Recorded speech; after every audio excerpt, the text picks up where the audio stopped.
അൽഹംദുലില്ലാ. ബായാർ തങ്ങളുപ്പാപ്പ ഈ മജ്ലിസ് കാത്തിരുന്ന ആളാണ്.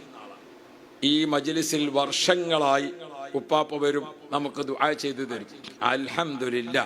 ഈ വർഷവും ബഹുമാനപ്പെട്ടവരുടെ സാന്നിധ്യം നമുക്ക് വല്ലാത്ത ഒരു അനുഗ്രഹമായി. ഈ മിഅ്റാജ് രാവിന് അല്ലാഹു സുബ്ഹാനഹു വ തആല സയ്യിദ് അവർക്ക് എല്ലാവിധ ഖൈറും നീ കൊടുക്കണേ അല്ലാഹ്, എല്ലാവിധ സന്തോഷം നീ കൊടുക്കണേ അല്ലാഹ്.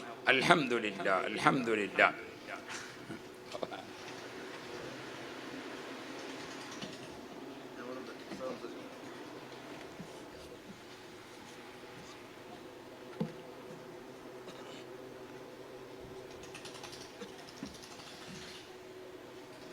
അൽഹംദുലില്ലാ. സയ്യിദന്മാരും ആലിമീങ്ങളും അവരുടെയൊക്കെ ഒരു സാന്നിധ്യം ഇതുപോലത്തെ പ്രധാനപ്പെട്ട ദിവസങ്ങളിൽ നമുക്കത് എത്രയോ വലിയ സമ്പാദ്യമാണ്.